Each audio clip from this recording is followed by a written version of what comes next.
안녕하세요. 저는 아주대병원 경기남부 권역외상센터에 근무하고 있는 외과 전문의 정경원입니다. 오늘 온라인 강의이긴 하지만 이렇게 성균관 의과대학 학부생 여러분을 만나 뵙게 돼서 반갑고, 반갑습니다. 제가 오늘 이제 말씀드릴 내용은 그 임상의사의 다양한 길이라는 제목 하에 제가 근무하고 있는 이제 외상외과 분야에 대해서 말씀을 드리고 싶은데요.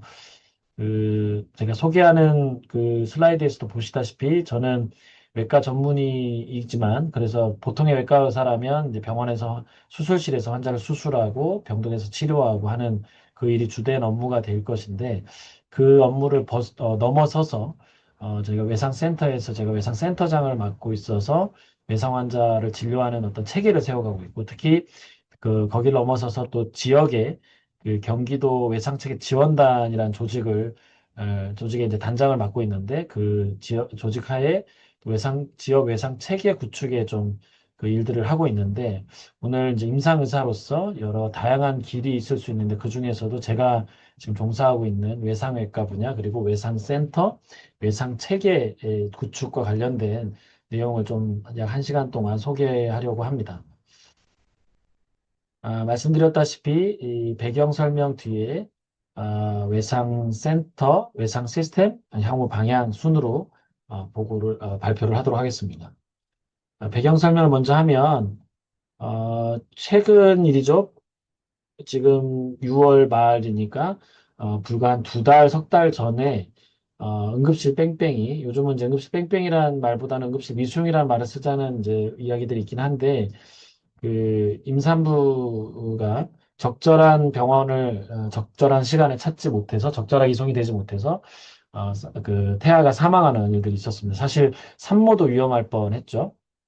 이런 일이 이제 올해 3월경에 있었고 이때도 이런 문제점들을 이제 분석을 해보면 되게 뭐 적절하게 이걸 진료할 만한 치료할 만한 배후 진료가 붕괴된 점들 그리고 소위 뭐 요즘 말하는 필수 의료, 지역 의료가 붕괴됐고 뭐 공공 의료가 뭐 문제가 있고 하는 이런 문제점들이 지적이 된 바가 있습니다. 사실 이 그 앞에 이 사건이 있었던 뒤에 사실 한 달도 채 되지 않아서 또 비슷한 사건이 발생했는데 이번에는 이제 그 280km 넘는 그먼 거리로 병원을 결국 찾아서 이송이 됐지만 결국 그 골든타임 시간이 지연되는 바람에 태아가 사망하는 일이 있었습니다. 사실 이게 이제 최근에 일어난 이 두 사건은 주로 태아 사망, 그리고 임산부, 산모, 분만 이런 부분이 있었고, 또 뭐 요즘 특히나 소아 응급과 관련돼서도 여러 가지 이슈들이 있는데, 아, 사실 이때도 문제점들은 결국 이제 응급실 문제일 수도 있기도 하지만, 응급실도 문제이지만 그 배후에 진료하는 그런 필수 의료, 진료 과목과 이렇게 연결되거나 체계적으로 이 환자들이 치료되지 못하는 점들이 좀 문제로 지적이 된 바가 있습니다. 근데 사실 더 심각한 부분은 사실 지금 저희가 한 2년여 가까이 의정 갈등, 의정 대란을 지나왔는데 그러한 일들 가운데 한복판에 있을 때 중증 외상 환자에게서도 이런 일들이 많이 발생을 했었습니다. 잠깐 영상 클립을 하나 볼 텐데 왜 중증 외상 환자가 좀 더 심각한지를 이 구급대원의 인터뷰를 통해서 들어볼 수가 있습니다. 뭐 이제 중증 외상인데도 그게 안 잡혀가지고 실시간으로 뭐 혈압 떨어지고 심박수 이제 떨어지고 이제 곧 순정지가 올 것 같이 오고 있는데도 아직도 병원 선정이 안 되고 그런 경우가 실제로 많이 있어요. 진단이 이게 사람들이 모른다는 게 되게 좀 그런데 제가 이 영상을 보면서 딱 두 가지가 조금 마음 아팠어요. 그 가슴이 좀 남았는데 그 하나는 중증 외상 환자 최악이라는 거예요. 이제 아까 앞서 산모 환자 그리고 태아 사망 환자 건을 보고 제일 최근에 있었던 응급실 미수용 건, 응급실 뺑뺑이 사고라서 말씀을 드렸지만 사실 이 구급대원의 인터뷰 내용을 보면 구급대원이 말하는 것은 현장에서 한창 이런 환자들을 이송하면서 이제 겪는 현재도 지금 근무하고 있는 이 구급대원들의 이야기를 들어보면 중증 외상이 가장 최악이다. 그러니까 적절한 그 병원을 찾지 못해서 문제가 되는 그런 환자군들 중에 여러 환자들이 있겠지만 그 중에서도 중증 외상이 가장 최악이더라. 이 점. 근데 그리고 중증 외상이 최악인 그 이유 중에 하나가 눈에 보는 데서 심박수가 떨어지고 혈압이 떨어지는데 곧 사망할 것이 임박한 것을 이 구급대원분들도 다 아는 거죠. 경험을 통해서 배움을 통해서 아는데 그런데 적절한 병을 찾지 못한다는 이 중증 외상의 최악이라는 점 부분과 또 한 가지 또 특이할 점 그리고 굉장히 기억에 남는 점은 이러한 상황들을 사실들을 일반인들은 사람들은 환자들은 보호자들은 모른다는 거죠.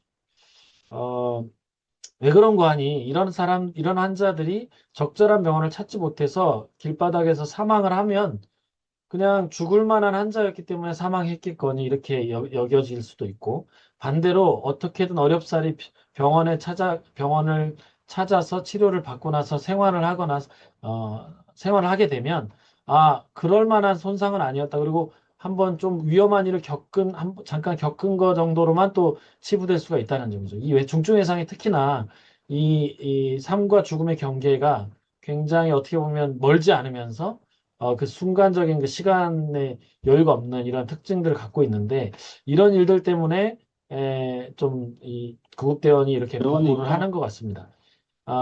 사실 앞서 말씀드린 것처럼 지난 의정 갈등 가운데 특히 이제 지난해 말경에 어, 또 어린 학생이 고등학생이 중증 외상을 수상했지만 근처 지역에 있는 병원들이 좀 선정이 안 되고 하는 바람에 결국 약 2시간 동안 병원을 전전하다가 2시간 뒤에 사망하는 일들이 있었습니다. 이때 다시 응급실 뺑뺑이라는 표현이랑 이제 그런 말들이 확산되는 계기가 됐고 이때도 보면 외상응급실 배후 진료가 붕괴됐고 뭐 사실 문제점들은 비슷했고 유사했고 이러한 소위 응급실 뺑뺑이 응급실 미수용 문제는 어제 오늘 일은 아니었습니다. 사실 오래전부터도 문제가 있다가 앞서 말씀드린 것처럼 그렇게 그냥 적절한 병원을 찾지 못해서 사망하게 되면 그만큼 심각했던 환자였나 보구나 이렇게 넘어가기도 했고 수면 아래 감춰져 있었던 적이 있었죠.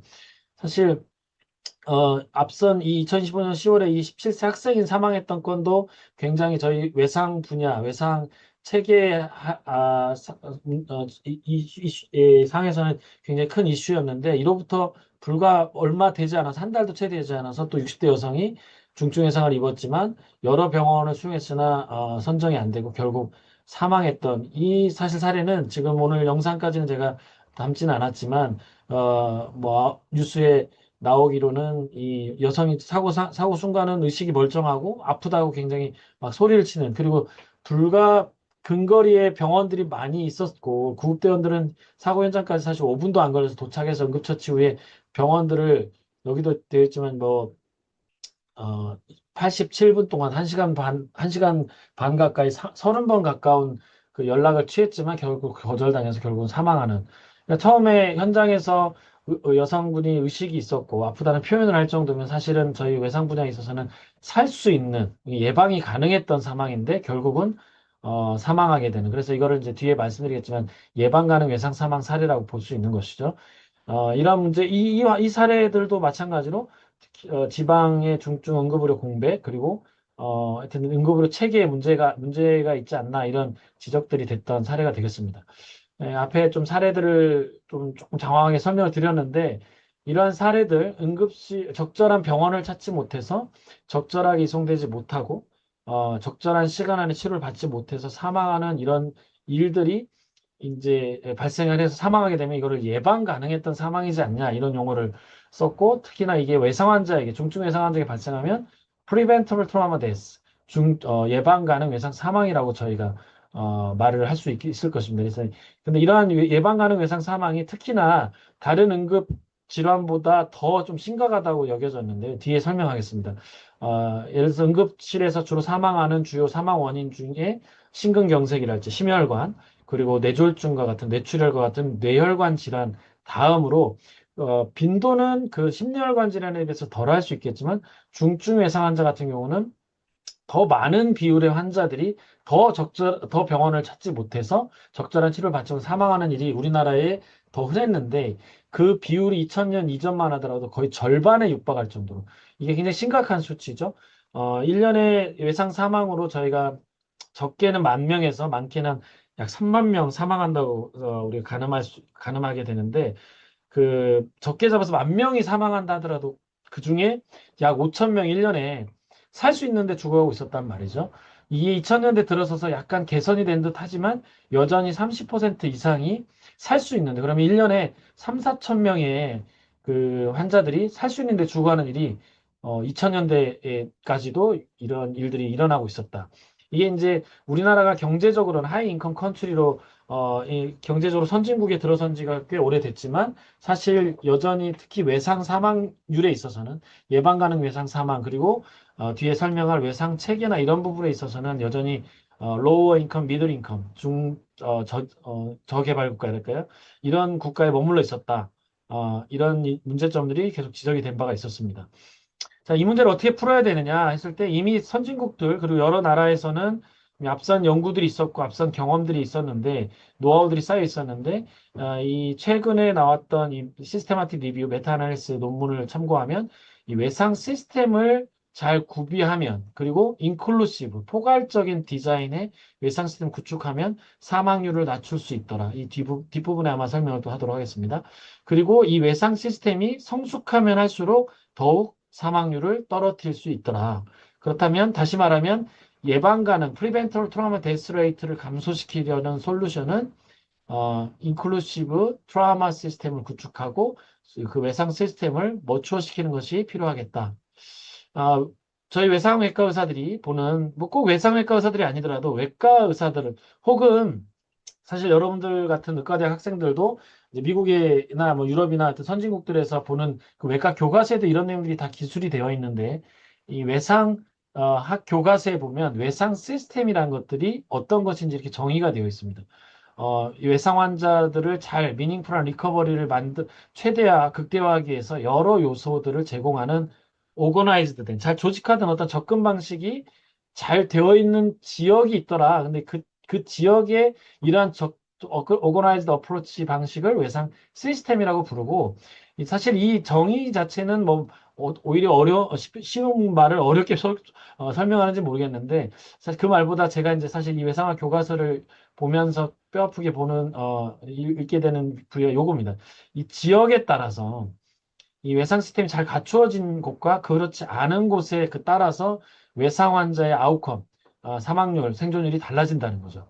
이러한 외상 시스템이 이제 아이디어랑 외상 시스템 같은 경우는 단순히 병원 단계에서 환자를 잘 치료하는 것만이 문제가 아니라 앞선 사례에서도 보셨다시피 적절히 병원 전 단계 병원을 잘 찾아야 될 거고 나중에 병원에서 치료를 받고 나서도 사회에 복귀하기까지 잘 재활과 또 반대로 이러한 저희가 사실 아무리 의학이 발전해도 너무나도 심각한 손상, 현장에서 뭐 심장에 파열이 됐다든지, 뇌 손상이나 경추 손상이 심한 경우에는 호흡정지가 와서 사실 불과 뭐 수분만 해도 환자가 사망에, 심정지에 이르기 때문에 그러한 경우는 사실 사고 예방이 필요하겠죠. 이런 것들을 다 포함하는 것이 아이디어란 트라우마 시스템인데, 이 모든 것들을 이 체계를 세우기 위해서 그 근간을 이루는 것이 어떻게 보면 또 리서치가 단순히 저 같은 이제 대학병원 교수나 뭐 학자들이 논문을 쓰는 것만을 얘기하는 것이 아니라 이 모든 것들을 이제 엔타이어하게 시스템을 이, 만들기 위해서는 이 모든 것들이 기저에 깔려 있는 어떤 기초 조사나 그리고 데이터 분석이나 이런 것들이 필요하겠죠. 그것들을 토대로 개선점들을 마련하고 그것들을 통해서 오거나이즈된 그런 어프로치들을 키 엘리멘트들을 모아서 만들기 위해서 그러한 상황에 있어서 이제 리서치를 얘기하는 거가 되겠습니다. 그리고 앞선 사례를 설명하면서도 제가 잠깐 뭐 벌써 말씀을 드린 것 같은데 이러한 외상 체계, 외상 시스템의 목표는 엔드 포인트는 right patient, 적절한 환자를 적절한 장소로, 적절한 시간에 이송해서 치료하도록 하는 것입니다. 그래서 이거를 R 세 개를 따서 3R이라고도 하고 또 여기다가 앞에 resuscitation부터 rehabilitation까지 그래서 5R이라고 얘기도 합니다.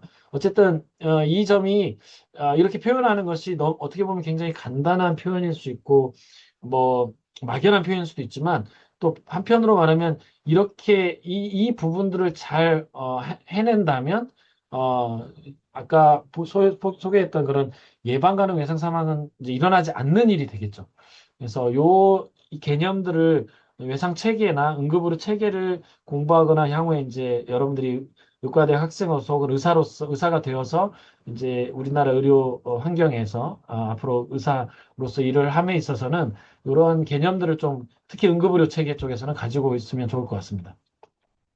자, 방금 말씀드렸던 적절한 환자를 적절한 장소로 적절한 시간에 이송해서 치료하는 이 응급의료 체계, 그리고 트라우마 시스템이 잘 갖춰져 있었더라면 예방 가능 사망 사례들이 일어나지 않았을 텐데, 사실 이 부분들이 아까도 말씀드렸듯이 2000년 이전에는 50%까지, 그리고 2000년제 들어서고 나서도 30%대에 머물렀는데, 이러한 것들을 낮추려는 노력이 없진 않았습니다. 우리나라의 어, 응급의료 체계라 하면 2000년대 이후에 들어서면서 본격적으로 구비가 되기 시작했는데 3단계 3tier emergency medical system 우리나라는 갖추고 있습니다. 여기에는 들어보셨을 텐데 권역 응급의료 센터 그리고 지역 응급의료 센터, 지역 응급의료 기관과 같은 3단계예요.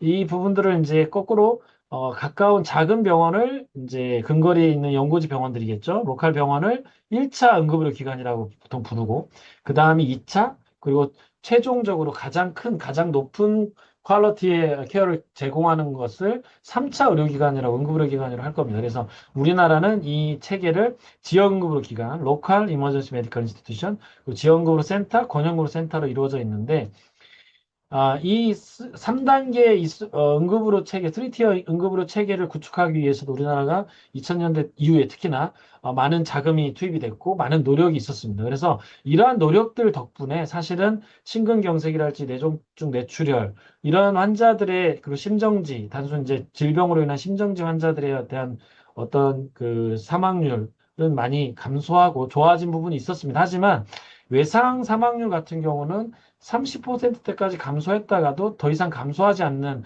그런 플래튜 현상이 이제 이어지게 되었는데, 이러한 그 문제점들의 원인은 무엇일까? 여러 분석들이 있었습니다. 사실 앞서 제가 인클루시브 트라우마 시스템이라는 표현을 썼었는데, 이 왼쪽 편의 그림이 외상학 교과서에 나오는 인클루시브 트라우마 시스템의 그 개념을 설명하는 그림입니다.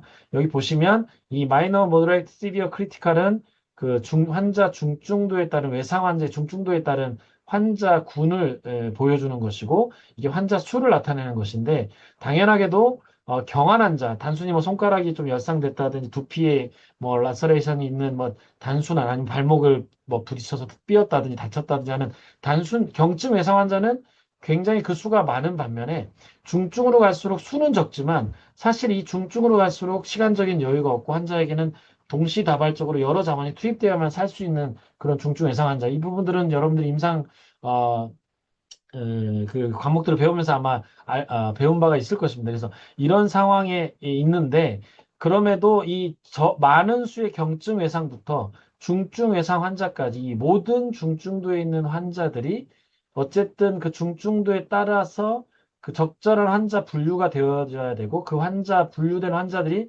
어디로 가야 될지 어떤 곳으로 가서 어느 시간 안에 어떻게 이송이 돼서 치료해야 되는지 이미 정해져 있다는 거죠. 여기서 좀 특기할 만한 거는 뭐냐면 이 밑에 레벨 1, 레벨 2, 레벨 3가 여기 보시다시피 트라우마 센터라고 되어 있습니다. 그러니까 어떻게 보면 이제 이 환자들이 가게 될 병원 센터가 되겠는데 앞서 말씀드렸을 때 우리나라 응급의료 체계 3단계 응급의료 체계는 이 아래쪽에 가장 많은 수를 차지하는 대개 그 근거리에 있는 응급의료 기관, 낮은 급의 응급의료 기관이 이제 1차 응급의료 기관이라면 외상센터는 반대로 가장 높은 케어, 하이 퀄리티 오브 케어의 질을, 외상 진료를 제공하는 기관을 레벨 1, 1차, 그러니까 그 레벨 1 트라우마 센터라고 부릅니다. 그리고 그보다 낮은 곳을 레벨 2, 레벨 3. 가장 근거리에 있는 커뮤니티 하스피탈이나 이런 곳을 레벨이 높은, 그러니까 레벨 4나 레벨 5 이렇게 부르게 되는 거죠. 이랬을 때, 왜 이렇게 이제 개념이 차이가 되느냐. 그리고 또 한 가지는 이 레벨 1 외상센터가 가장 상위에 있는 외상센터, 외상치료기관이 중증 환자만 진료하는 것이 아니라는 거죠. 이 경증 환자까지 다 포함해서 진료를 한다는 거죠. 물론 경증 환자를 많이 진료하면 중증 환자나 그 중등증 환자들을 진료하는 그런 리소스가 분산이 될 거니까 이 상위 외상센터가 이 경증 환자를 많이 진료할 필요는 없습니다만 이 상위 외상센터가 이 모든 중증도에 있는 외상 센터의 외상 중증도 환자들이 어떻게 치료받고 어디로 가야 될지를 이렇게 체계를 세우고 이 모든 체계를 리드하는 그 지역 외상 체계의 리더 역할을 해야 되는 것들을 이렇게 무식도로 나타내고 있습니다. 이게 외상 체계고 이게 그래서 모든 질환 중증도군의 외상 환자에 대한 그 진료 체계가 통할적으로 포괄적으로 이루어져야 되는 데서 이거를 인클루시브 트라우마 시스템이라고 일컫습니다. 근데 우리나라는 앞서 소개했던 그 3단계 응급의료 체계가 이 외상 체계하고는 다소 조금 다른 체계로 되어 있었고, 이게 이제 심근경색이나 뇌졸중, 뇌출혈 환자, 비외상 환자에게는 조금 효과적일 수 있었지만, 이 상위에 있는 중증 외상 환자들을 최종 치료까지 맡아가면서 이 외상 체계를 좀 세워나갈 그런 외상 센터가 없었기 때문에 2000년대까지도 없었기 때문에 우리나라에 여전히 예방하는 사망률이 30%대에 머물면서 더 떨어지진 않는 이런 일들이 있었습니다. 그래서 과연 이런 환자들이 어디로 가야 될 것인가에 대한 논의가 2000년대 후반, 그러니까 2009년, 2010년에 한창 논의가 됐었고, 그래서 전국에 2012년에 이제 전국 17개 권역 외상센터를 만들고 지정하고 그 17개 권역 외상센터에 중증 외상 환자가 분류돼서 이송되도록 이송 체계를 갖추자. 이 그림이랑 이 설명에 다 담지 못한 부분이 있긴 한데 시간 관계상 2012년에 이 시스템이 이제 그 도입이 되기 시작한 이 계획이 실행되기 시작한 것도 사실 2009년, 10년에 논의가 됐었지만 여러 가지 경제적인 이유, 우리나라의 의료 환경의 어떤 열악한 그런 이유들 때문에 그리고 정치적인 논리도 있었습니다. 때문에 실행이 되지 못하다가 2011년에 있었던 석혜균 선장의 그 치료 사례 덕분에 국민적인 공감대가 일어나고 예산이 책정이 되고 해서 이게 이제 17개 권역외상센터가 만들어지는 우리나라의 외상 체계, 내셔널 트라우마 시스템이라고도 할 수 있을 것이고 리저널 트라우마 시스템이 확립되는 어떤 시작이 2012년 말부터 일어나게 됩니다. 이 중에 사실 저희 아주대병원이 이제 17개 그 권역외상센터 중에 2013년도에 이제 그 후보지로 선정이 되고 여기서부터 이제 이때부터 외상센터를 만들기 시작했고 외상센터를 넘어선 아까 그림에서 보여드렸던 그런 외상 체계를 갖추는 일을 시작을 했습니다. 이 일에 이제 저는 아주대병원 외상센터에 아주대병원에서 그 2010년도부터 근무하면서 이 외상 체계를 구축한 외상센터를 개소하고 만들고 그 외상 시스템을 만들어가는 과정에 지금까지 이제 일을 해오고 있습니다. 그래서 오늘 그 내용을 소개하고 있다고 이해를 하시면 되겠습니다. 자, 그러면 자연스럽게 앞서 소개했던 이 외상 센터에 대해서 한번 소개를 해보도록 하겠습니다. 여러 소개를 말씀을 드릴 수 있겠지만, 어쨌든 오늘은 제가 뭐 교과서에 나오는 어떤 이론적인, 개념적인 것도 중간중간에 말씀을 드리겠지만, 저희 아주대병원 외상센터가 만들어진 이 과정을, 그리고 외상센터에서, 우리 아주대병원 외상센터에서 어떻게 외상 환자를 진료해서 소위 그 예방 가능 사망률을 낮춰가고 있는지를 보여드리면 그게 가장 이해를 도울 수 있을 것 같아서 그걸 보여드리도록 하겠습니다. 이게 저희 병원, 아주대병원의 이 메인 빌딩, 본관, 원래부터 있었던 그 병원 건물이 되겠고, 그 우측에 보이는 건물이 아주대병원 외상센터가 되겠습니다. 권역외상센터가 되겠습니다. 예상하다시피, 원래 있던 병원의 옆쪽에 이제 건물을 새로 지어서 이제 연결을 시켜서 어떻게 보면 독립적인 건물이면서 본관에 있는 메인 빌딩과 연결이 돼서 서로 리소스들을 공유하는 이런 그런 시스템으로 되어 있고요. 앞서 말씀드렸듯이 2012년부터 우리나라의 국가적인 외상 체계가 이제 시작이 됐지만 외상센터 지정이 되었지만 저희는 첫 해는 아니고 그 다음 해에 리저널 트라우마 센터, 권역 외상센터 설치 지원 사업, Implementation Support Project에 보건복지부에서 시행하는 이제 후보로서 선정이 되고 준비 과정을 거쳐서 2016년도에 이제 이 건물을 짓고 장비를 구비하고 하는 과정이 한 3, 4년 소요된 거죠. 한 3년 정도, 3년 정도. 하지만 2014년도 후보자로 후보 병원으로 선정된 뒤에 14년, 15년에도 저희가 이 이 2016년 정식 개소하기 전에도 외상외과를 만들고 외상센터를 간이로 병원 원내 자원들을 활용해서 외상 환자들을 진료를 했습니다만 지금 이제 외상센터라고 일컬어지는 이 독립된 건물에 본격적으로 진료를 시작한 것은 2015년 말, 2016년 초부터가 되겠습니다. 그래서 저희가 정식 개소는 2016년 6월이 되겠고 이 개소한 이 외상센터 건물에 지금 현재 2026년 현재 이 건물에는 처음부터 이제 100베드 외상 환자만 진료하는 중환자실 40베드를 포함해서 외상 전용 수술실 3곳, 소생실 2곳, 나중에 좀 설명을 드리겠습니다. 전용 시설을 포함해서 뭐 안지오 혈관 조형 시스템이랄지 CT 등 전용 시설을 갖추고 있고요. 300여 명이 넘는 간호사들 포함해서 여러 직군의 종사자들이 같이 근무를 하고 있고 특히 외상 전담 전문의들이 외상 환자만 진료하는 외과, 생부외과, 심장혈관흉부외과, 마취과, 정형외과, 신경외과, 영상의학과 등 통증의학과 의사 등 이 전문의들이 이렇게 근무를 하고 있고 이 여기서 근무하는 이 인력들 같은 경우는 다른 17개 16개 권역외상센터에 비해서 가장 많은 외상 전담 전문 인력이 되겠고, 이 병상 또한 부산대병원과 함께 거의 비슷한 규모인데, 중환자실 40베드면 사실 세계적으로도 규모가 가장 큰 외상센터가 되겠습니다.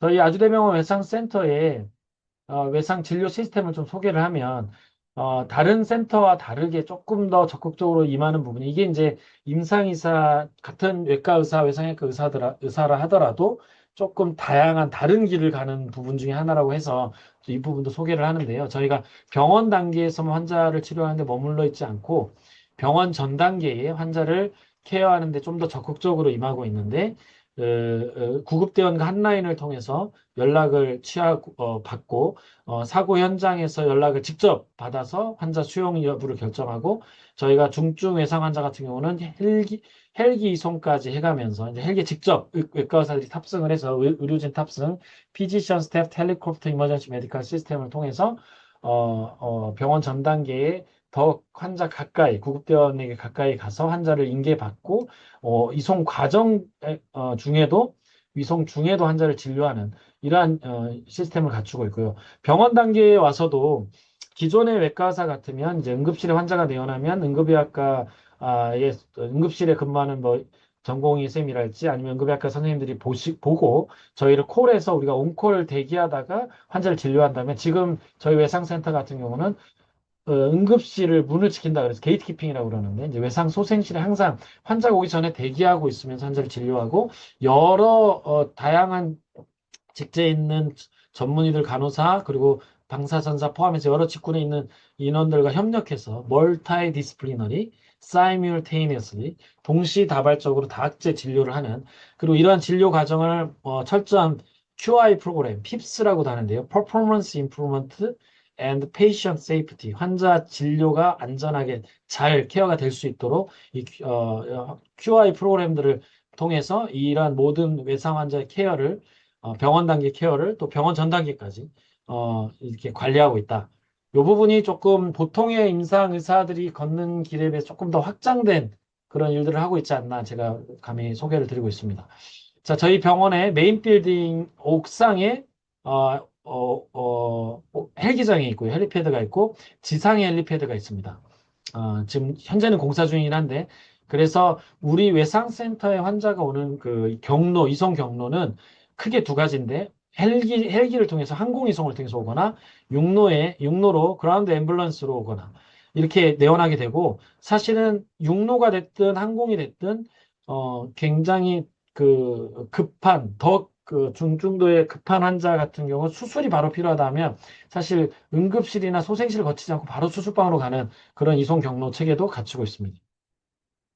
어쨌든 이제 육로든 환자가 이제 오게 되면 아까 제가 그 왜 인클루시브 트라우마 시스템을 소개했던 그림을 머릿속에 염두에 두시고 보시면 좀 이해가 더 될 것 같은데 경증의 환자들은 이제 걸어서 올 수 있는 환자를 알지 예를 들어서 그런 환자들은 여전히 권역응급센터 응급실로 안내를 하게 되고 그렇지 않고 중증의 환자라고 이제 그 기준에 의해서 중증의 환자로 분류되면 외상센터로 오게 되고요. 외상센터에 오면 가장 먼저 이제 만나게 되는 곳이 그 외상 소생실 두 곳이 되겠습니다.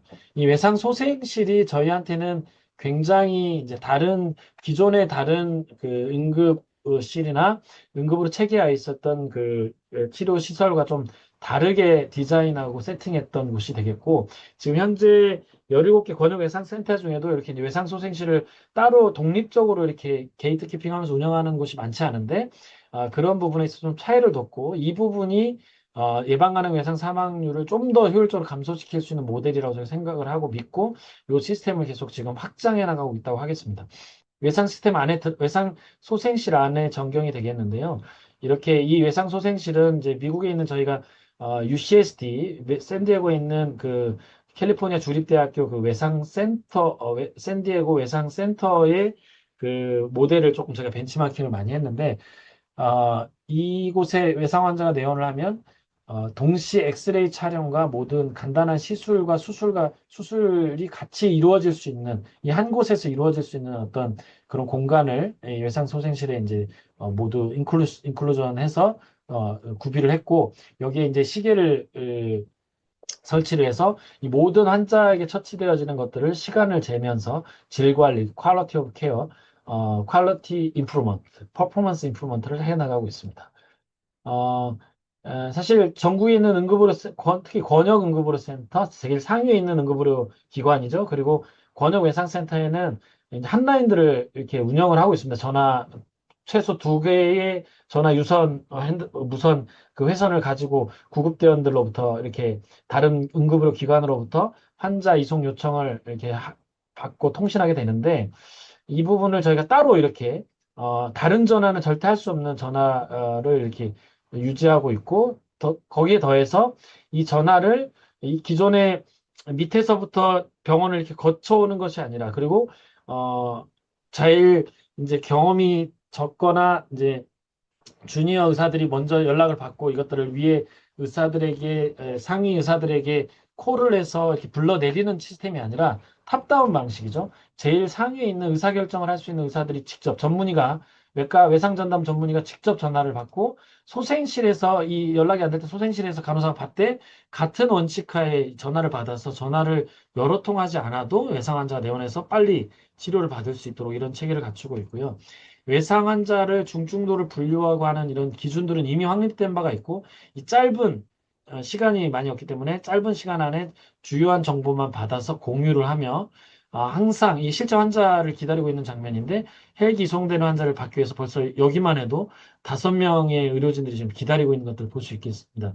그래서 이렇게 기다리고 실제로 이 환자가 오기 전에 외상 소생실에 지금 이분은 응급의학과 전문의가 되겠고, 이분은 외과 전문의가 되겠는데, 이 응급의학과, 외과, 저희는 이제 심장혈관 흉부외과 전문의까지 이 통틀어서 이 전문의들이, 외상전담 전문의들이 못해도 환자 한 명에 3명 이상이 항상 진료를 같이 동시에 할 수 있도록 이렇게 대기하고 있는, 그리고 간호사들이 2명에서 4명, 뭐 이렇게. 그래서 구급대원들이 환자를 이송해 오면 같이 환자 운송하고 이송하고 인계를 받고 이렇게 같이 환자를 처치하는, 각자 위치에서 처치할 수 있도록 나중에 동영상을 제가 보여드리도록 하겠습니다. 환자 처치가 될 수 있도록 훈련하고 미리 그 동선을 짜고 해서 소위 ABC, Airway, Breathing, Circulation과 같은 우리가 응급 처치를 할 때 이제 따라야 될 그 룰들을 따라서 각자 할 일들을 하도록 이렇게 훈련되어져 있고 체계들이 되어 있습니다. 환자 이송도 이렇게 동시적으로 진행되고, 전용 CT실 항상 응급 환자를 검사할 수 있도록 준비되어 있는 CT, 그리고 수술실 항상 비어 있는 응급수술실 수술을 하고, 전용 중환자실로 이동해서 환자를 처치하고, 이 회진에는 약사, 간호사, 영양사 등 다학제 진료 라운딩이 진행이 되는데요. 이 하루 여러 번 이렇게 환자들을 진료하고 재활까지, 일반 병실까지. 하지만 이렇게 이제 중증 외상 환자 진료를 우리나라 같은 어떤 의료 체계 하에 이렇게 어떨 때 보면 아무 일 하지 않으면서 이렇게 대기하면서 이 모든 장비도 지금 검사나 처치가 되어지지 않는 상황인지 대기하는, 이런 어떻게 보면 인형 인력일 수 있고 낭비라고 여겨질 수도 있는 이런 시스템을 갖추는 게 정말 쉽지가 않습니다. 하지만 예를 들어서 여기에 지금 엑스레이 장비, 초음파 장비 이런 것들이 이 기존의 외래 베이스의 검사실이나 이런 데서 검진하는 곳에 이게 만약 구비가 되어 있다면 하루에도 100명, 200명 가까운 환자들을 검사하고 해서 병원에 수익을 가져다 줄 텐데 이렇게 환자를 대기하고 있다 보면 그 사이에 검사를 할 수가 없기 때문에 이 검사에 대한 어떤 이 시설에 대한 효율성 굉장히 떨어질 것입니다. 하지만 그럼에도 불구하고 이러한 시스템을 저희가 갖추는 이유는 이것도 이 부분도 외상학 교과서에서 제가 따온 부분인데 심한 간 손상을 입은 환자에게 시간이 얼마나 남아 있을까? 생환시키기 위해서 우리에게 얼마의 시간이 주어질까 했을 때 많은 전문가들이 그리고 여러 데이터들이 말해주기를 저도 경험해 보면 심한 간 손상 환자를 수술해서 죽을 위기에 있는 환자를 살리는 데 있어서 우리에게 외과 의사에게 주어지는 시간은 약 30에서 45분. 그 혈액 제제를 한 10개에서 15개 줄 수 있는 시간밖에 되어지지 않더라. 실제로 그렇더란 말입니다. 이 안에 어떤 최종 치료 아니면 결국 이제 이런 환자들은 출혈로 사망하게 되는데 그 출혈을 막을 수 있는 어떤 골든 타임은 병원 도착하고 30에 45분, 외과 의사를 만나고서도 30에 45분밖에 주어지지 않더라. 그리고 이 시간을 넘어서면 어, 이레버시브 비가역적으로 넘어가게 되면 사실 다시 돌아오지 않더라. 돌아올 수 없는 강을 건너더라. 그렇기 때문에 아까 그런 시스템을 갖추어도 어떨 때는 더, 더 빨리, 동시다발적으로 처치가 되어져야 된다는 그런 문제를 갖게 됩니다. 그래서 이 부분들을 계속 발전시켜 나가는 것이 임상의사이면서도 조금 다양한 길을 걷고 있는 그런 길이지 않을까 지금 소개하고 있는 상황이 되겠습니다. 그래서 이 병원 와서 30에 45분이잖아요. 사실 이전에 병원 전 단계에 이미 우리나라도 그렇고 대부분 30분 가까이 이송 시간을 쓰기 때문에 이게 합쳐지면 1시간이 넘게 되겠죠. 그래서 이 골든 아워라는 개념이 어떻게 보면 여기에 이제 이런 개념, 이런 현황과 이제 일맥상통하게 되는데 사실 골든 아워라는 것이 골든 타임이라는 게 원래는 이제 골든 아워가 정확한 표현인데 중증 외상 환자에 있어서 그 용어가 나오게 됐습니다. 근데 흔히 좀 착각하기로 병원에서 일하는 임상 의사들이 병원에 도착하고 이 당사자 된 의사가 환자를 진료한 순간부터 1시간을 생각이 되는데 그렇지 않죠. 중증 외상 환자는 사고가 난 순간부터 이제 시간이 시작이 되는 겁니다. 그러니까 병원 전담 이송 시간까지 합쳐서 1시간 이내 아니 요즘은 플래티넘 미닛 그래서 30분, 40분 이내 사고로부터 빨리 처치가 들어가야만 환자 생존율이 좋아지더라. 시간을 거듭할수록 시간 1분, 2분 가면서 사망률이 1%, 2% 올라가더라. 이런 연구 결과들이 나오고 있어서 저희도 경험하고 있어서 이 시간의 중요성은 너무나도 강조할 수밖에 없고 그런 이유 때문에 저희가 항상 이 외상소생실을 이렇게 비워둔 채로 준비를 시키고 있고 각자의 의료진들이 위치해서 해야 할 일들을 딱 미리 정해놓고 훈련하고 늘 연습하고 해서 여기에는 의사들뿐만 아니라 이제 여기에는 트레이닝을 위한 후배 의사들도 와서 같이 진료하고 이게 환자를 진료하는 진료 임에 뿐만 아니라 또 교육하고 이 모든 진료 과정들이 아래로 전수되어지는 어떤 진료 현장이기도 하겠죠. 교육 현장이기도. 이 간호사들이 3명, 4명, 그리고 방사선과 같이 검사도 같이 함께 하면서 검사와 처치를 같이 하는 이런 시스템을 가지고 있습니다. 실제 환자 진료하는 저희 외상센터 진료하는 장면이 되겠습니다. 여기 이러한 모든 진료 과정을 이렇게 시간 측정을 해서 이 소생실에 환자 딱 들어오는 순간 이 시계가 시작이 됩니다. 시간이 카운팅이 시작이 되고 이 모든 장면들을 저희가 촬영을 해서 리뷰를 하고 이 다음 과정들을 준비합니다.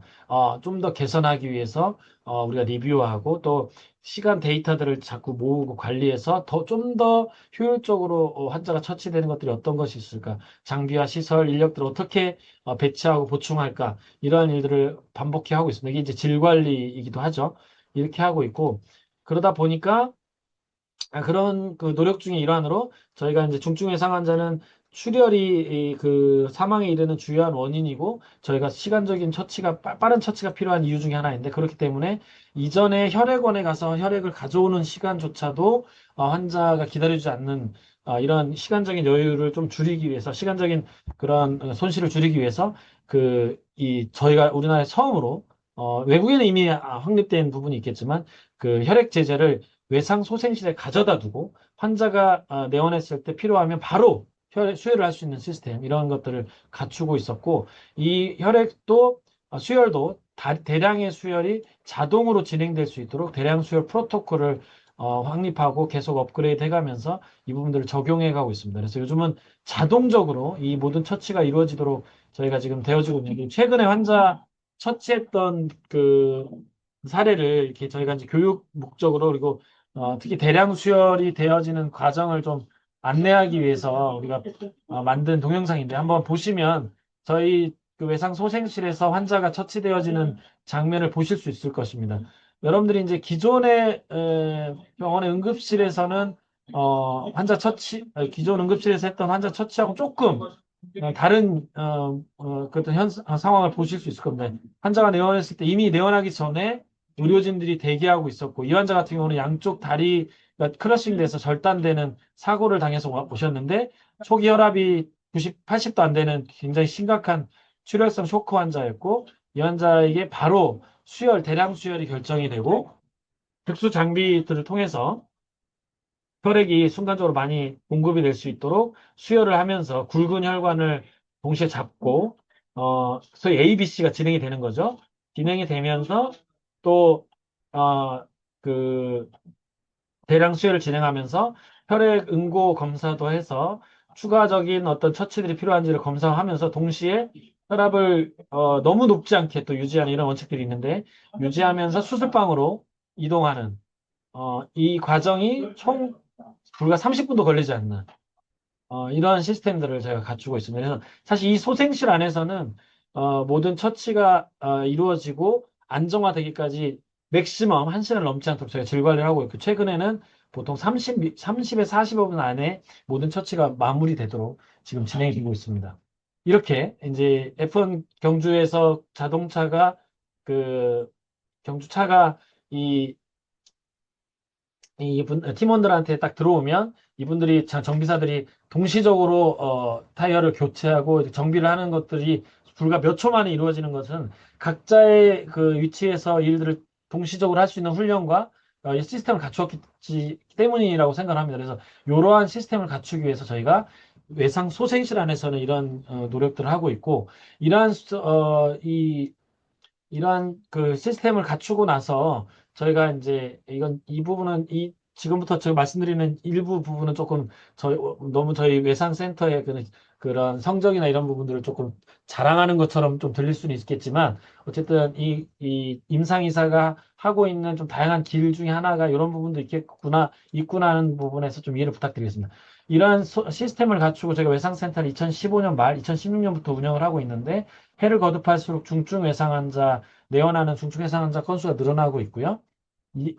처음 시작했을 때는 미국의 뭐 유럽에 있는 보통의 외상센터가 보는 환자의 볼륨을 봤다면, 지금은 그 미국에 있는 외상센터의 그 평균 외상센터 환자 수보다 사실 중증 외상 환자 같은 거의 약 3배 가까운 환자를 진료를 하고 있을 정도로 많은 환자를 진료하고 있으면서, 수술도 많은 환자를 수술하면서도 이런 많은 환자를 진료하면서도 QI 프로그램을 통해서 문제점들을 계속 디텍트 해내고 고치려는 계획들을 세워서 적용하는, 이걸 저희가 이제 외상 진료를 QI하는, 아니면 이제 우리 의학에서 하는 모든 케어를 QI하는, 퀄리티 임프루먼트, 퍼포먼스 임프루먼트 하는 원칙 중에 이제 클로징 더 룹이라는 말이 있는데, 용어가 있는데, 이러한 과정들을 계속 반복하게 되는 겁니다. 데이터를 모으고 개선할 점들이 뭔지, 특히나 프리벤터럴 트라우마 데스가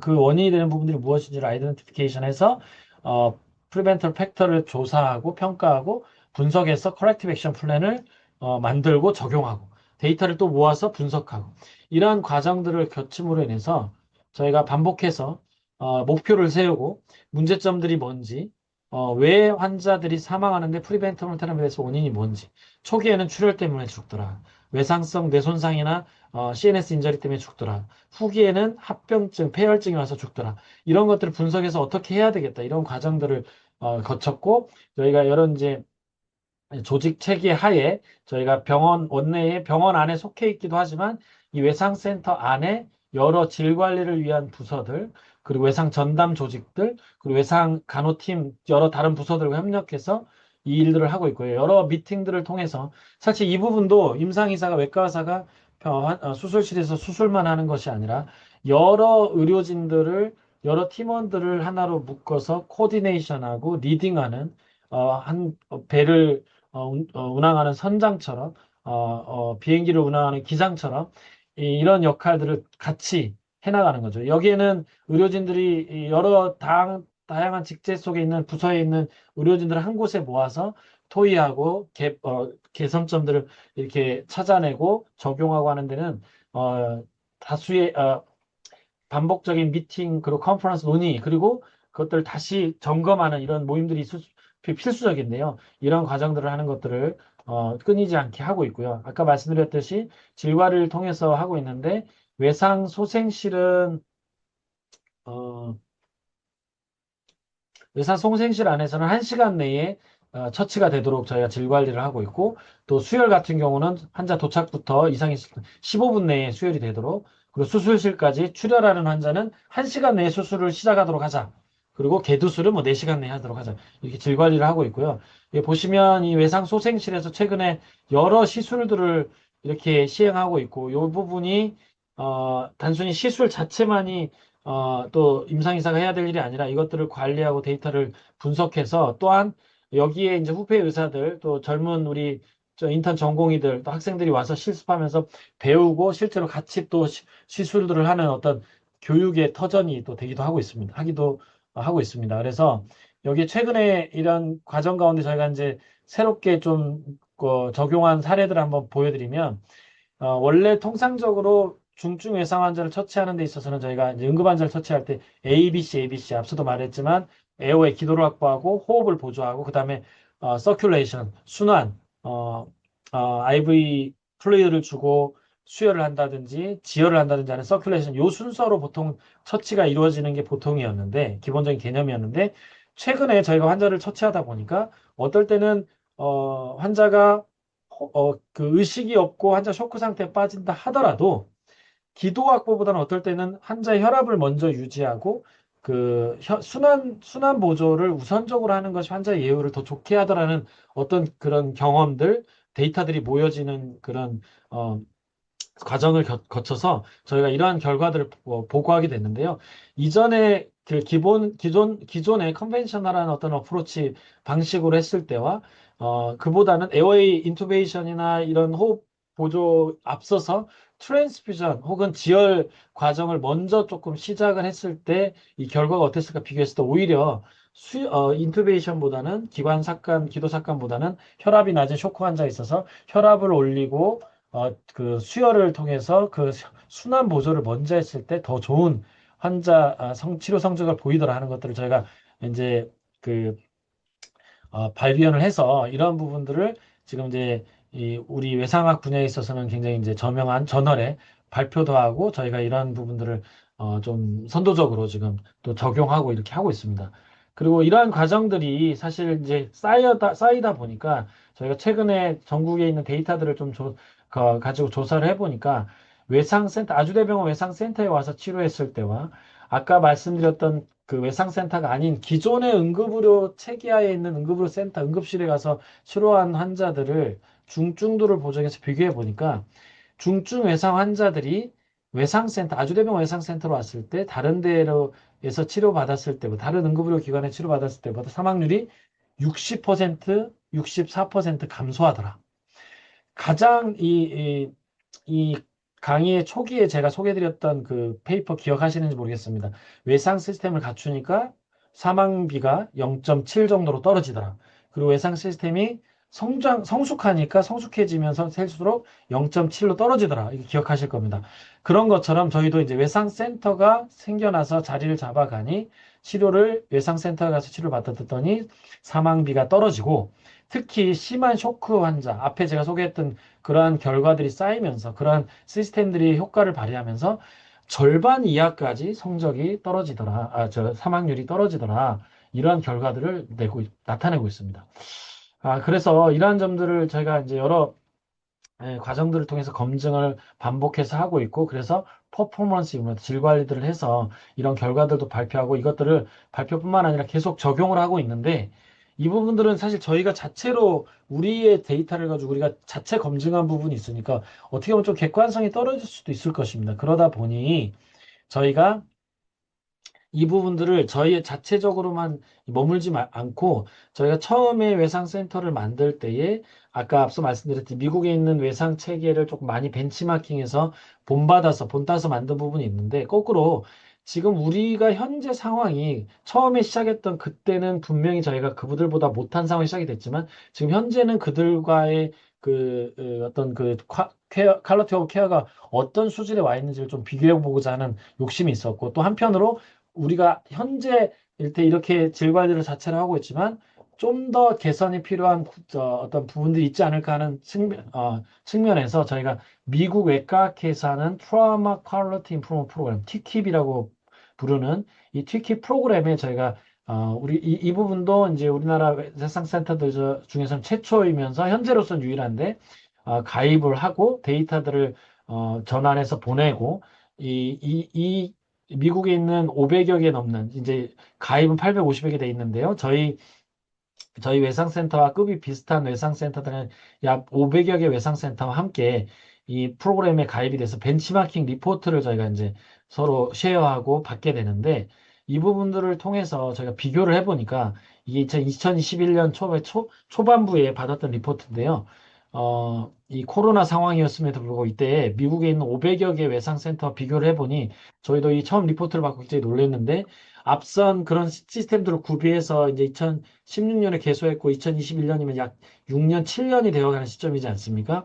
그때 벌써 사망률이 그 0.5까지 그 미국에 있는 같은 급의 상위 외상센터들과 비교했을 때 이 500여 개 외상센터들의 사망비를 나타내는 건데 이쪽으로 갈수록 우측으로 갈수록 사망률이 높은 것이고요. 좌측으로 갈수록 사망률이 낮은 건데 저희 기관이 사망률이 낮은 중에서도 가장 낮은 그룹, 그러니까 1% 미만에 속하는 것 같아요. 그래서 이런 좋은 성적을 내는 것을 볼 수가 있었고, 여기 실제로 보면, 수치를 보면, 저희가 그 티킵 그 프로그램에 참여한 미국에 있는 500여 개 외상 센터의 평균 그 사망률이 7.6%였다면 저희 기관에서는 6.3%였는데 이걸 동시에 이렇게 그냥 그대로 비교해서는 안 되고요. 저희 환자들이 중증도가 더 높았기 때문에 중증도를 보정해서 기대 사망률을 계산하니까 9.8%였습니다. 근데 기대 사망률에 비해서 사망률이 6.3밖에 되지 않으니 이 부분이 굉장히 이 전체 비교했을 때 낮은 그룹에 속했고 특히 Severe Traumatic Brain Injury나 노인 환자에 있어서는 더 낮은 수치를 보이더라. 사실 이게 지금 2021년도에 그 가입했던 그 초반의 데이터 비교를 저희가 지금 리포트를 보여드리고 있는데 요 작업을 사실 제가 이전에도 비슷한 작업을 했던 바가 있었습니다. 제가 2017년에 미국 UCSD 트라우마 센터 연수를 갔던 적이 있었는데 그때 미국에 있는 데이터와 제가 이제 저희가 보유하고 있던 아주대병원 외상센터의 진료 데이터를 비교를 해서 어 2011년 12일 그러니까 외상센터가 생기기 훨씬 전이죠.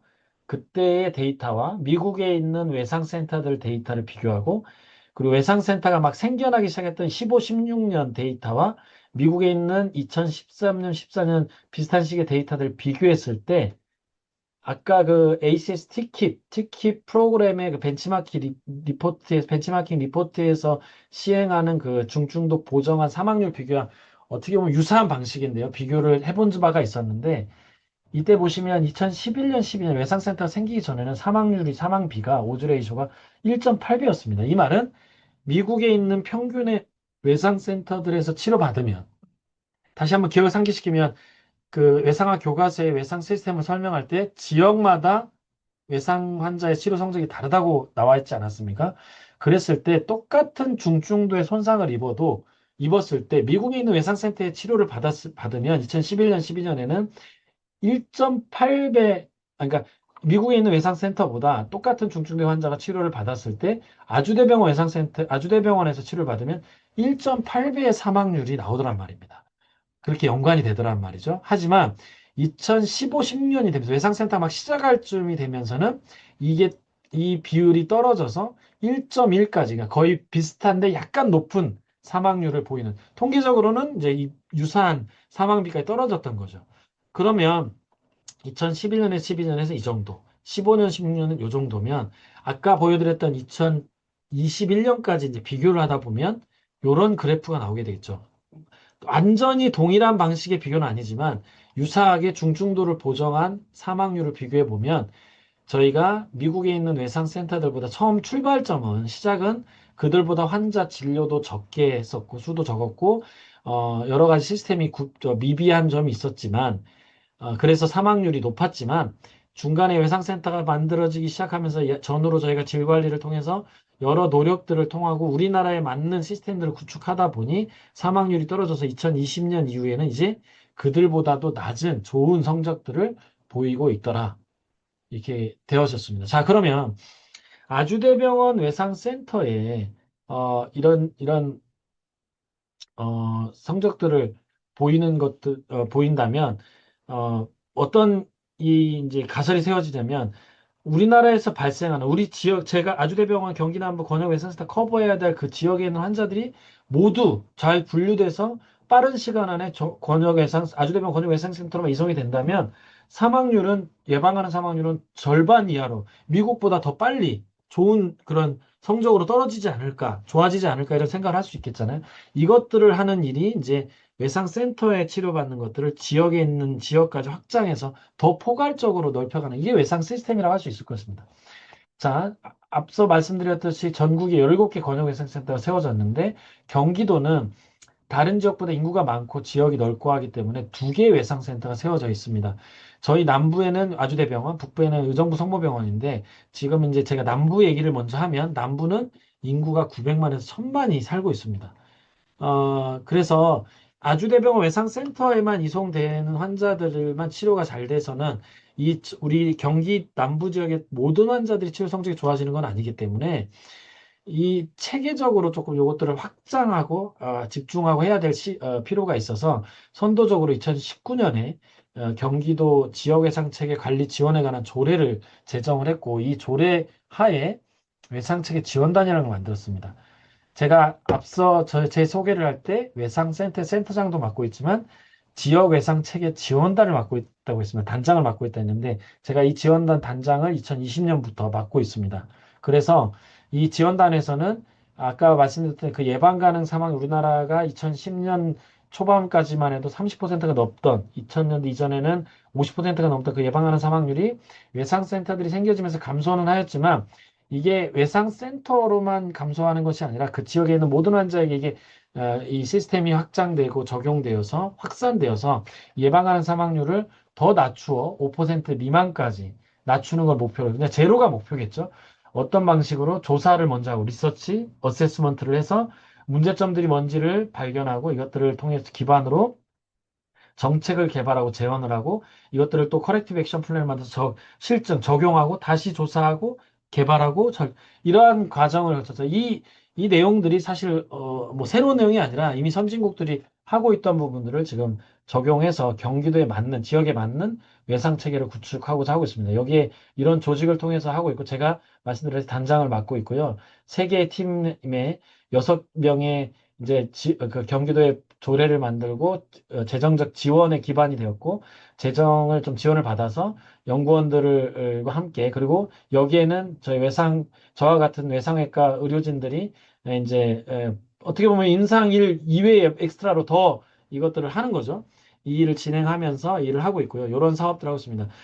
예방하는 외상 사망 사례들을 조사해서 문제점이 뭔지 개선하고 이것들을 개선하자 보니까 외상센터뿐만 아니라 지역에 있는 병원들과 같이 협력하고 네트워킹을 구축해야 돼서 이런 거점 병원들, 협력 병원들 지정하고 이송 체계를 개선하고 교육하고 홍보하고 이런 것들을 하고 있습니다. 그래서 이렇게 이송 지침을 만들고 이제는 앞선 그 예상 시스템 다시 그 모식도 기억하시면 좋겠습니다. 그런 것처럼 어느 지역의 환자들이 어떻게 분류돼서 어디로 가야 될지를 다 이렇게 어느 지역은 육로이송, 항공이송 이렇게 이 시스템들을 갖춰서 이미 배포를 하고 교육을 하고 적용을 하고 있습니다.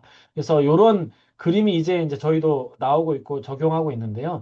경기도 외상 체계를 소개하면 이 중증의 환자, 이쪽이 중증의 환자입니다. 중증도 분류 기준에 시비어한 환자부터 마일드한 환자까지 어쨌든 권역외상센터가 제일 상위 기관으로서 리더 역할을 하면서 중증의 환자 위주로 수용을 하고 경증 중등도 환자들은 이 아래에 저희가 지정하고 협력하고 있는 지역외상 거점 병원들, 협력 병원들과 연계해서 이러한 환자 진료 체계를 갖추고 있고 그 외에 뭐 경증이고 심정지 환자들은 일단 근거리 응급의료기관에 내원해서 그 다음 과정에 이송이 될 수 있도록 여기에는 요 그림 기억하시죠? 요거하고 이제 유사한 그림들 체계들이 나오고 있는 거 아니겠습니까?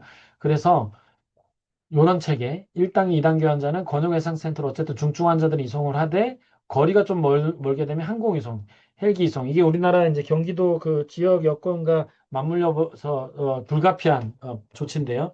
이 먼 거리에 병원들이 많지 않은 이런 지역에 그렇다고 외상센터를 여러 개 만들면 비효율적이고 그리고 그런 외상센터를 유치하고자 하는 병원도 지금 우리나라에 많이 없습니다. 그러다 보니 허브가 되는 병원들 허브가 되는 병원을 선정하고 주변에 이 부채살처럼 이렇게 거점되는 기관들을 이제 하위 기관들을 좀 협력 네트워킹을 구축한 다음에 이 이송 병원 간 이송 혹은 병원 전 이송은 헬기 이송 등을 적극 활용해서 의료진들이 빨리 개입할 수 있도록 그리고 그렇지 않은 중등도나 경증 환자는 지역에 있는 응급의료기관 한번 거치거나 그 평가가 될 수 있도록 요렇게 해서 이송 네트워크 구축 안에만 들어오면 어쨌든 그래도 권역외상센터까지 이어지고 최종 치료가 효과적으로 이 한정된 자원 안에 제공이 될 수 있다 보니 이러한 시스템을 갖추어 가면서 저희가 이 조례가 제정이 된 게 2019년이었고 외상체계 지원단이 본격적으로 가동이 된 게 2020년부터인데 그러한 역할들을 하다 보니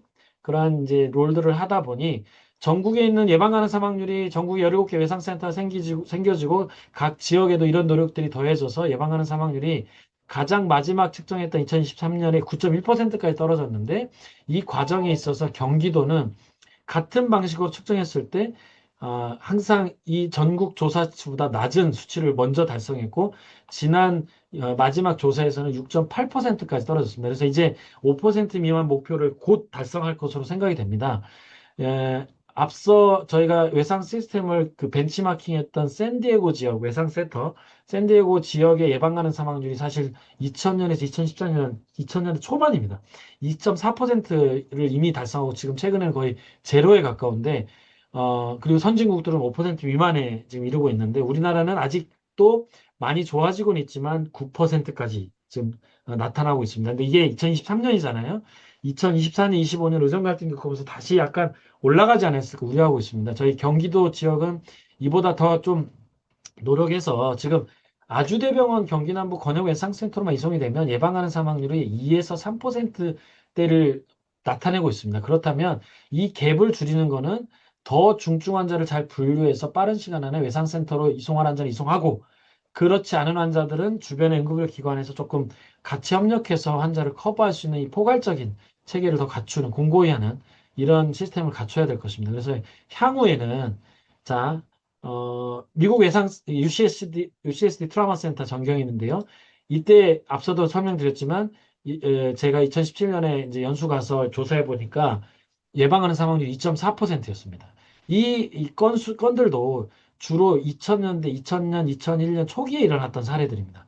이 사례들이 발생하면 리뷰를 해서 문제점들을 발견하고 이게 외상 환자를 한 명을 수술하고 진료해서 살려내는 일도 굉장히 값지고 중요한 일이지만 외상외과 의사가 한 명이 살릴 수 있는 거를 거기서 머무르면 그 한 명을 살릴 수 있지만 그 여러 외과 의사들, 여러 의료진들이 힘을 합쳐서 이것들을 다시 분석하고 리뷰하고 해서 뼈아픈 과정일 수 있지만 개선점들을 발견하고 그것들을 그 막기 위한 에러를 줄이기 위한 어떤 질 관리 활동을 반복해서 이것들을 적용하는 일들을 하면 시스템이 만들어지고 그 시스템이 적용이 되면 외과에서 한 명이 한 명을 살리는 게 아니라 여러 명의 많은 환자들을 동시적으로 살릴 수 있는 같이 올라가 상향 평준화될 수 있는 그런 체계가 갖추어지는 거죠. 이 일도 임상의사의 어떤 한 축의 길로 지금 소개가 되어지는 것이 아닐까 생각을 하고 있습니다. 그래서 미국의 이 샌디에고 외상 시스템이 이렇게 되어 있습니다. 이게 지금 이쪽이 이 면적이 사실 경기도 면적과 거의 유사해서 저희가 더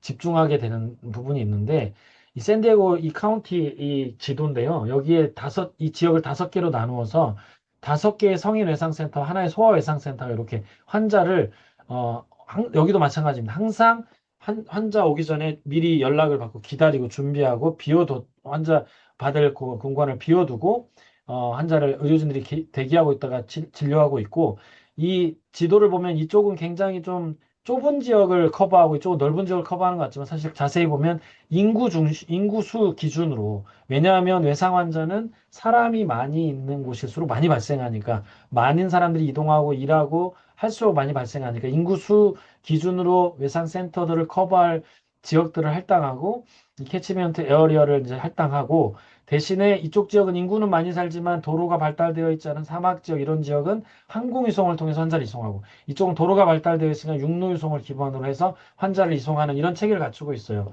이러다 보니 이 샌디에고 지역에서 어디에서든 중증외상 환자 발생하더라도 90% 이상의 환자가 30분 이내에 외상센터까지 도달하는 체계를 갖추고 있습니다. 그리고 외상센터에 도달을 하면 말씀드렸듯이 항상 준비된 외상 소생실에 항상 준비된 외상 의료진들이, 전담 의료진들이 기다리고 있다가 준비된 처치를 하다 보니 예방 가능성 확률이 거의 제로에 가까운 거죠. 그래서 여기 이쪽의 시스템을 본받아서 더 이제 벤치마킹해서 가기 위해서, 먼저 아주대병원 외상센터의 예방 가능성 확률은 이미 앞서 보여드렸던 그런 시스템을 구축하면서 최근에는 거의 2에서 3%, 샌디에고 외상센터 그 지역에 예방하는 사망률에 다다를 정도로 이제 감소를 했고 나아갔습니다.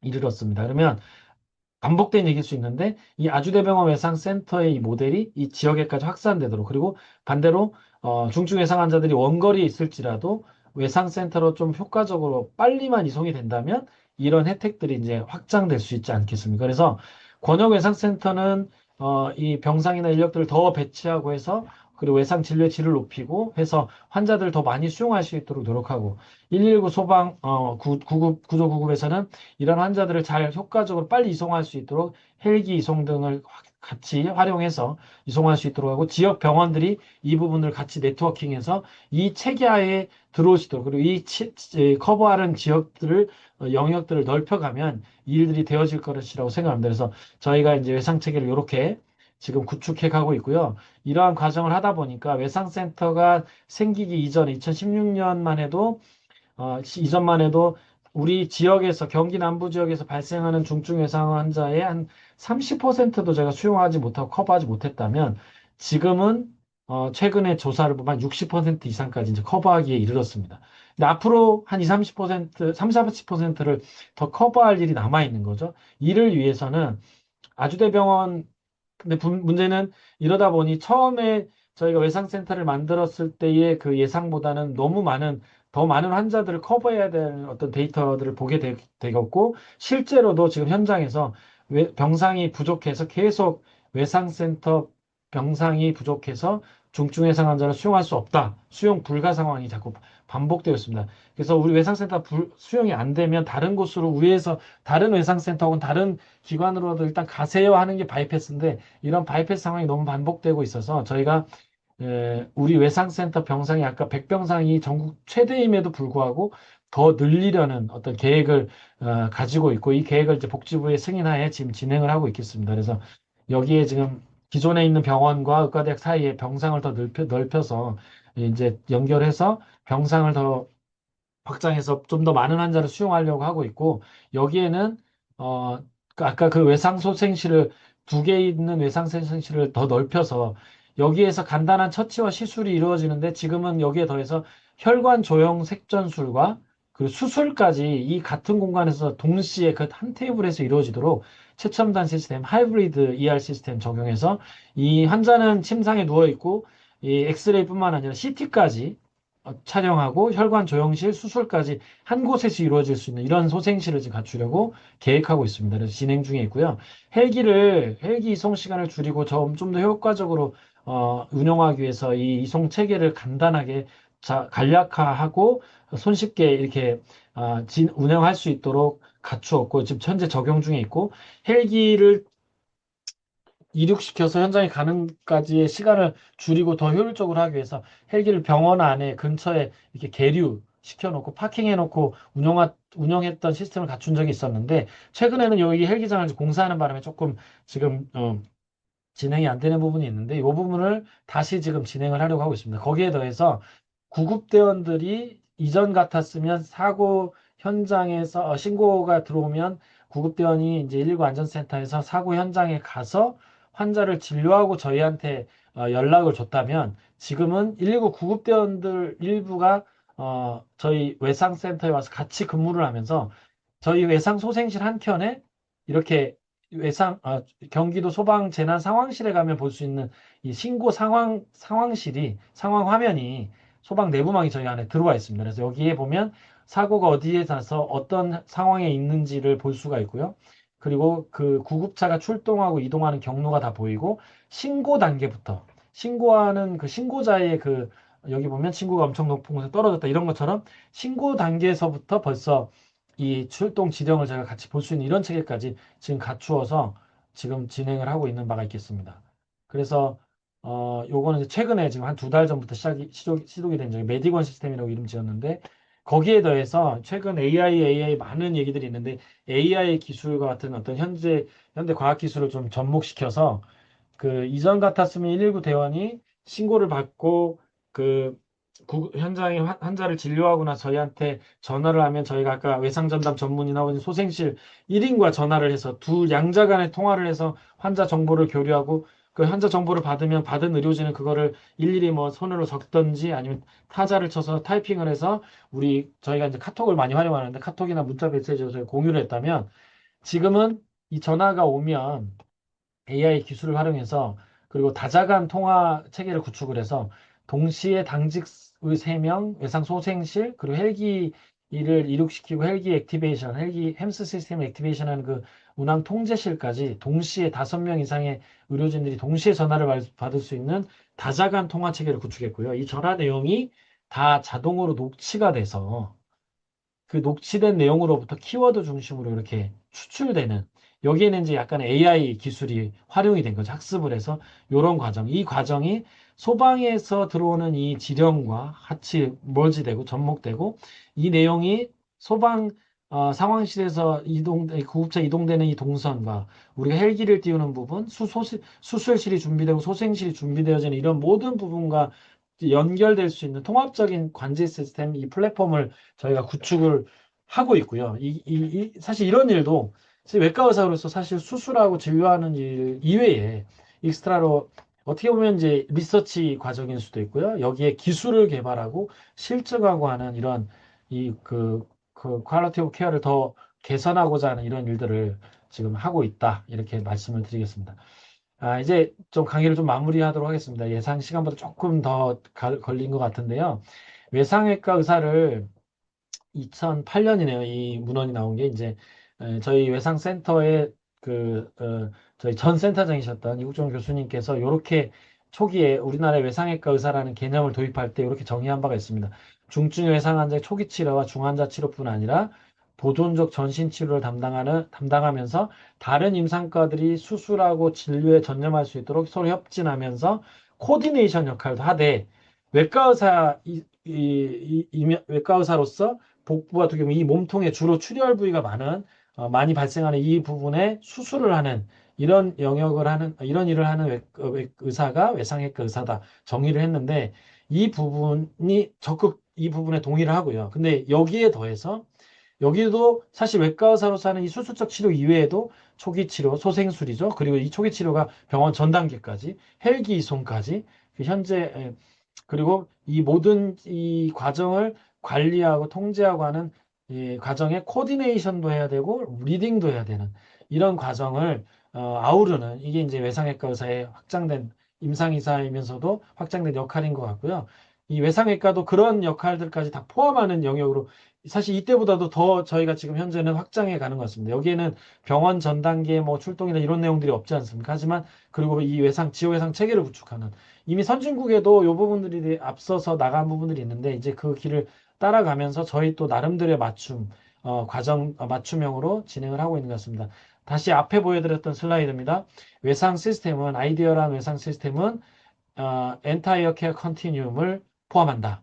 사고 예방부터 리서치를 포함해서 이 모든 병원 단계, 병원 전 단계, 재활에 이르기까지. 자, 미국에 아까 제가 샌디에고 지역, 서부 지역에 있는 외상 시스템을 소개했는데 사실 이보다 앞서서 제일 먼저 세워진 외상 시스템은 미국의 이게 어떻게 보면 2호 세컨드 모스트 파퓰러한 굉장히 유명한 이 외상 시스템이었고 가장 먼저 생겨난 외상 시스템은 사실 메릴랜드 주에 있는 메릴랜드 샥 트라우마 센터 그리고 이 외상 센터를 만들고 확립한 그 리더의 이름을 따서 알 아담스 카울리 샥 트라우마 센터가 있는 메릴랜드 주가 되겠는데요. 사실 이 양대 산맥과 같이 미국의 동부의 메릴랜드 외상 시스템, 외상 센터, 서부의 샌디에고 UCSD 트라우마 센터, 샌디에고 외상 시스템이 미국에 있는 외상 시스템을 대변하는 그 고유명사처럼 일컬어지는데 이 외상 시스템이 이렇게 양쪽에 이렇게 포진하면서 이 시스템이 미 전역에 이제 확산되고 아까 보여드렸던 그런 외상 질관리 프로그램까지 운영하면서 전국으로 확산되고 군과 민관이 같이 협력하면서 내셔널 트라우마 케어 시스템을 구축하며 목표는 예방 가능 사망률 제로를 향해서 가고 있습니다. 이렇게 됐을 때 사실 이 밑 동부 쪽에 보면 처음에 시작은 메릴랜드 외상 시스템으로 시작을 했고 샥 트라우마 센터로 시작을 했는데 지금은 이 시스템이 여기 보시면 헬기 보이시죠? 그리고 어디든지 가면 이렇게 지도가 있고 캐치먼트 에리어가 나누어지고 각 곳에 각 그 해당 지역에 외상 센터가 있고 이 외상 센터를 중심으로 이런 외상 체계 어디로 가야 될지 어떻게 빨리 가야 될지를 여기 항상 빠지지 않는 것이 헬기와 같은 이송 수단 이렇게 되어져 있는 이런 외상 시스템을 이 지도를 볼 수가 있는데 이 미 동부의 이 메릴랜드주의 외상 시스템으로 시작했던 것이 지금은 외상 환자만이 아닌 다른 비외상 응급 환자까지 이송하는 체계까지 발전해서 EMS 시스템으로 발전을 하게 됩니다. 자, 이 골든아워라는 용어를 만들어냈고 이 메릴랜드 샥 트라우마 센터를 만들고 헬기 이송 시스템을 도입했던 이러한 것들을 주창했던 이 외과 의사 분이 이름이 알 아담스 카울 이분이신데요. 이분이 이 만들었던 메릴랜드 외상 센터가 지금은 그리고 헬기 이송 시스템을 포함한 이 시스템이 미 전역에서 활용되는 시스템으로 발전했다. 이게 이제 이 외과 의사 한 명이 시작했던 이 일이 지금 미국 전역의 EMS 시스템까지 외상센터, 외상 시스템을 넘어서서 EMS 시스템까지 발전하는 이런 결과들을 초래했습니다. 그래서 결과들을 가져왔습니다.